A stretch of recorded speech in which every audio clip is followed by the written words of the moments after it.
পঞ্চায়তৰ আচলতে ইতিমধ্যে কাৰ্যকাল প্ৰায় শেষেই হ'লগৈ।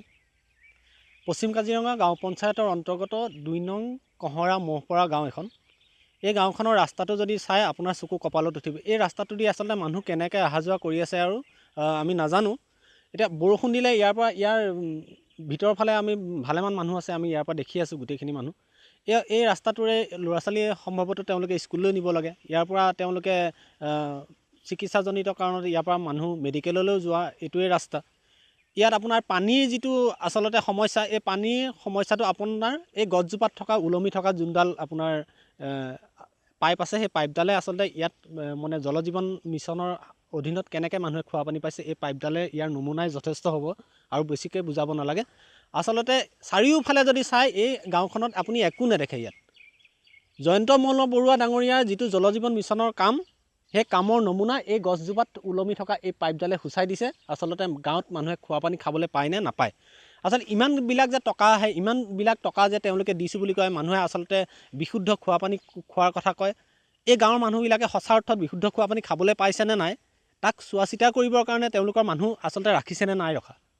তেওঁলোকৰ এই অফিচাৰবিলাকে যে বিয়াগুম অফিচাৰবিলাকে যে AC ৰুমকেইটা লগাই পেলাই, AC লগাই পেলাই যে তেওঁলোকে অফিচত আচলতে মচগুল হৈ থাকে, গাঁৱত আহি পেলাই তেওঁলোকে চাই নে নাচায় যে আচলতে গাঁৱৰ মানুহকেইঘৰে খোৱা পানীটো পাইছেনে।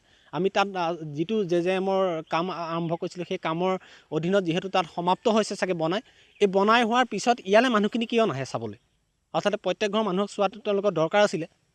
গতিকে জয়ন্ত মল্ল বৰুৱা ডাঙৰীয়াৰ এই JJMৰ কাম সম্পূৰ্ণৰূপে যে তেওঁ বিফল হৈছে, সেই কথাটো এই পাইপডালে ইয়াত প্ৰমাণ কৰি দেখুৱাইছে। আৰু এই ৰাস্তা পদূলি কাম তেওঁলোকে পঞ্চায়তৰ প্ৰত্যেকটো, আমি পূব কাজিৰঙা গাঁও পঞ্চায়ততো গৈছোঁ, পশ্চিম কাজিৰঙা গাঁও পঞ্চায়তত আহিছোঁ, মধ্য কাজিৰঙা গাঁও পঞ্চায়তলৈ আমি গৈছোঁ, উত্তৰ পূব কাজিৰঙা গাঁও পঞ্চায়তত গৈছোঁ। সকলো পঞ্চায়ততে কেৱল ৰাস্তা পদূলি এনেকুৱা অৱস্থা। আচলতে ক'ত আমি উন্নয়ন হৈছে নাজানো, সেইটো আচলতে তেওঁলোকে আৰুহে জানিব। আৰু আচলতে চৰকাৰখনে আচলতে কেনেকৈ আচলতে তেওঁলোকে উন্নয়ন কৰিছে, এইটোৱে যদি উন্নয়ন, তেতিয়াহ'লে আৰু আমাৰ ক'ব লগা নাই। আৰু তেওঁলোকৰ আচলতে কামেই সেইটো, কেনেকৈ আহিব পাৰি ৰাইজৰ কাষলৈ আহি পেলাই 5টা বছৰ তেওঁলোকে প্ৰতিনিধি হ'ব, হৈ পেলাই ৰাইজৰ পইচাকেইটা কেনেকৈ খাই বৈ। আচলতে উন্নয়ন হয় তেখেতলোকৰহে হয়। উন্নয়ন অকল নেতা পালি নেতাকেইটাৰহে উন্নয়ন হয়। তেওঁলোকৰ মন্ত্ৰী MLA পিছত যিকেইটা সাংগু পাংগু লাগি থাকে, সেই মানুহকেইটাৰহে কিন্তু ধুনীয়া উন্নয়ন হয়। আকৌ তেওঁলোকৰ উন্নতি ভাল হয়, কিন্তু সাধাৰণ যে গাঁৱৰ মানুহবিলাকে আচলতে এই ৰাস্তাটোত অহা যোৱা কৰিবৰ কাৰণে ইয়াত শিলগুটি কেইটামান পাৰি দিবলৈ তেওঁলোকে মানে আজৰি নাই, সময় নাই, টকা পইচা নাই।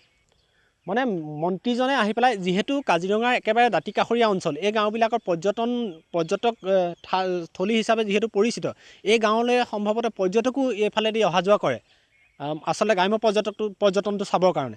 গতিকে এই কামবিলাক আচলতে কৰি আচলতে কাজিৰঙাখনৰ যিটো গৰিমা, সেইটো আৰু অলপ বৃদ্ধি কৰিব পাৰিলে, যদি তেওঁলোকে সঁচাকৈ মনে প্ৰাণে যদি ভাবিলেহেঁতেন যে গ্ৰাম্য পৰ্যটনটো আমি কেনেদৰে উন্নতি কৰিব পাৰোঁ, এই গাঁওবিলাকত দি তেওঁলোকে পৰ্যটনৰ এটা ব্যৱসায় ইয়াত গাঁওবিলাকত কৰিব পাৰিলেহেঁতেন। যিহেতু আমাৰ একেবাৰে কাজিৰঙা আমাৰ চেণ্ট্ৰেল ৰেঞ্জৰ কাণতে থকা এখন গাঁও।